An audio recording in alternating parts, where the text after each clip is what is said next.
ഞാനിനി ബോൾ കുറച്ച് പൊക്കിയിടാൻ പോവാ കേട്ടോ. ഒരുപാട് ദൂരത്തോട്ടൊന്നും പോരുത്, ഞാൻ കിടക്കണ്ട. ചേച്ചി ഇങ്ങോട്ട് ഇടി ചേച്ചി ബോൾ.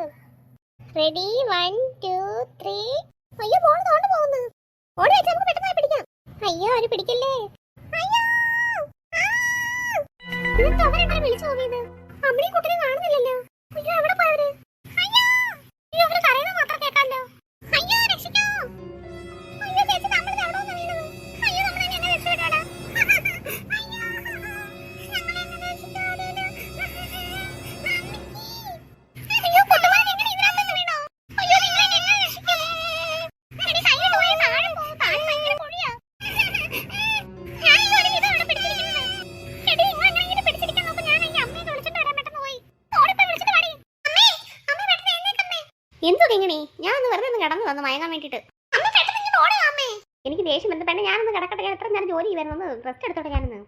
അമ്മേ കുട്ടുമാൻ എങ്ങനെ കൂടെ വലിയൊരു കുഴിക്കകത്തോട്ട് വീണ്. എങ്ങനെ വീണ്? എവിടെ വീണു അവര്? അറിയത്തില്ല. വലിയൊരു കുഴിയാ. ഞങ്ങളെങ്കിൽ അവിടെ ബോൾ കളിച്ചോണ്ടിരിക്കായിരുന്നു. ഇവരെ ഈ ബോൾ എടുക്കാൻ വേണ്ടിട്ട് ഓടിയതാ കുട്ടുമാനും കിങ്ങണിയും കൂടെ. അപ്പോഴേക്കും അവരാ കുഴിക്കകത്ത് വീണു. എന്നിട്ട് കുഴിക്കകത്ത് നമുക്ക് കയറാൻ പറ്റുന്നില്ലേ? ഇല്ല ആർക്കും കയറാൻ പറ്റുന്നില്ല. വലിയ കുഴിയാ. അവരെ ഈ സൈഡിൽ പിടിച്ചിരിക്കുക. ഇനി താഴോട്ടുണ്ട് ഒരുപാട്. അവരകത്തോട്ട് വീണ് പോകുന്നതിന് നമുക്ക് പെട്ടെന്ന് അവരെ രക്ഷിക്കാം. എന്തിനാ എന്തൊക്കെയാ പറയുന്നത്? എടാ എന്നെ കൈ വെച്ചിട്ട് വേടാ പിടിച്ച്. ഞാൻ മിക്കവാറും താഴെ പോകും ഇപ്പൊ. ചേച്ചി എനിക്ക് പയ്യ ചേച്ചി. ഞാൻ മിക്കവാറും താഴെ വീഴും ഇപ്പം. അയ്യോ കൈ കഴിച്ച് ഓടിയവാ. ചേച്ചി എപ്പോ എത്തും നിങ്ങളുടെ ചേച്ചി? എനിക്ക് എടുത്തില്ല.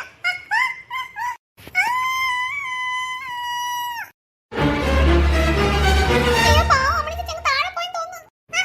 അയ്യോ എന്നെ കാണുന്നില്ലേ? അയ്യോ അമ്മയും കുട്ടനെ കാണുന്നില്ലല്ലോ. അയ്യോ നേരത്തെ ഈ ഭാഗത്തായിരുന്നത്. അവരൊക്കെ താഴെ വീണു തോന്നുന്നു. അയ്യോ രാമചേട്ടൻ എങ്ങനെ ഈ പിള്ളേര്? അവര് കൈതെറ്റി അങ്ങ് താഴെ പോയെന്നാ തോന്നുന്നേ.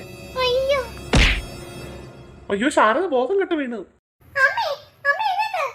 അയ്യോ ചേച്ചി നമ്മൾ ഈ വെള്ളത്തിലൊന്നും വീണിട്ടൊന്നും പറ്റിയില്ല എന്തായാലും. ശരിയാണ് എനിക്കൊന്നും പറ്റിയില്ല. സൈഡൊക്കെ ചെറുതായിട്ട് ഇടിച്ച് കാലൊക്കെ.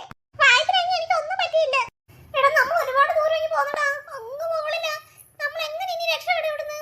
എന്തായാലും ഇങ്ങനെ ചേച്ചി കണ്ടില്ല നമ്മൾ വീഴുന്ന എങ്ങോട്ടാന്നുള്ളത്. അതുകൊണ്ട് രക്ഷപ്പെട്ട്. ചേച്ചി എനിക്ക് ആരെങ്കിലൊക്കെ വിളിച്ചോണ്ട് വരും നമ്മൾ രക്ഷിക്കാന്. എന്റെ അമ്മ അറിഞ്ഞാൽ ഇനി എന്താ ചെയ്യാൻ എനിക്കറിയാൻ വയ്യ. ഇങ്ങനെ ചേച്ചി എന്തായാലും എന്റെ അമ്മയെ വിളിച്ചിട്ട് വന്ന് കാണാൻ. എന്റെ അമ്മ വിഷമിക്കും ഇനി. എന്നാൽ മക്കൾ നിങ്ങൾ എന്തിനാ ആ ഭാഗത്തൊക്കെ കളിക്കാൻ പോയത്? അച്ഛൻ ഞങ്ങൾ മിക്കവാറും കളിക്കുന്ന ആ കുഴി ഞങ്ങൾ കണ്ടിട്ടേ ഇല്ല. ഇപ്പൊ 2-3 ദിവസം കൂടെ നല്ല മഴയില്ലായിരുന്നോ? ആ മഴയത്ത് അങ്ങനെ ഉണ്ടായ കുഴിയായിരിക്കും ചിലപ്പോ അത്. അല്ലെങ്കിൽ ആ കുഴി നേരത്തെ ഉണ്ടായിരുന്ന കുഴിയായിരിക്കും. ആ മണ്ടവസ്ഥയ്ക്ക് ചിലപ്പോൾ മണ്ണും എല്ലാം കയറി ഇരുന്നായിരിക്കും. മഴ പെയ്തപ്പോഴത്തേക്ക് ആ മണ്ണല്ലേ ഒലിച്ചു ചിലപ്പോൾ ആ വലിയ കുഴിയായതാ. എടി ശാരദ എഴുന്നേക്കടി. എടി അവിടെ ദ്രുതഗതിയിലാക്കി അവിടെ രക്ഷാപ്രവർത്തനം നടന്നുകൊണ്ടിരിക്കുക. ഒരുപാട് പേര് വന്നിട്ടുണ്ട്. അവരാണെങ്കിൽ എല്ലാം എനിക്ക് അവിടെ ഇടിച്ചിടിച്ച് താഴോട്ട് പോയിക്കൊണ്ടിരിക്കുക ഇളക്കി. എടി ഇത് നല്ല വിദഗ്ധരായിട്ടുള്ള ടീമാണ് വന്ന് നിൽക്കുന്നത്. അവരൊക്കെ നല്ല രീതിയിലാണ് രക്ഷാപ്രവർത്തനം നടത്തുന്നത്. ഇപ്പൊ പിന്നെ രാത്രി അതിന്റെ ഒരു ചെറിയൊരു തടസ്സമേ ഉള്ളൂ. രാത്രി പിന്നെ എങ്ങനെയെങ്കിലും ഒന്ന് കഴിച്ചു കൂട്ടിയാൽ മതി. രാവിലെ ആകുമ്പോഴത്തേക്ക് എന്തായാലും കാര്യങ്ങൾ എന്തായാലും ഉഷാറാവും. അങ്ങനൊന്നും നീ വിചാരിക്കണം. നീ പ്രാർത്ഥിക്കരുത്. ഈ പിള്ളേരോട് ഞാൻ പറഞ്ഞിട്ടുള്ളൂ എനിക്ക് ഡേഞ്ചർ ആയിട്ടുള്ള സ്ഥലങ്ങളൊന്നും കളിക്കാൻ പോരുന്നു. ഇല്ല അമ്മയോട് പറഞ്ഞില്ല. അമ്മ എന്നെ വിഷമിച്ചെങ്കിൽ BP കൂടും. അതുകൊണ്ട് അമ്മയോട് ഞാൻ അറിയിച്ചിട്ടില്ല. അമ്മ എനിക്ക് ചോദിച്ചു കുട്ടുമ്പോൾ എന്ത് ചെയ്യുന്നത്. ഞാൻ പറഞ്ഞു അവനെ ഈ കൂട്ടുകാരുടെ വീട്ടിൽ പോയെന്ന് പറഞ്ഞു. ഞാൻ ഇന്നലെ അവിടെ പോട്ടെ. അവരെ കുറച്ച് മണ്ണൂടാക്കി ഇടിച്ചിടാന്ന് പറഞ്ഞു സൈഡിൽ നിന്ന്. ഞാൻ പോയി നോക്കട്ടെ.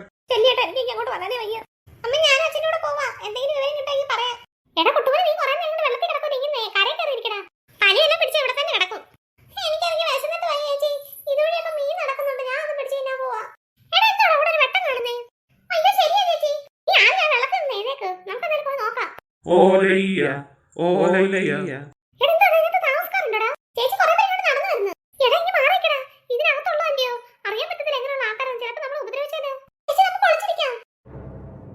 ഓലയ്യ ഓലയ്യ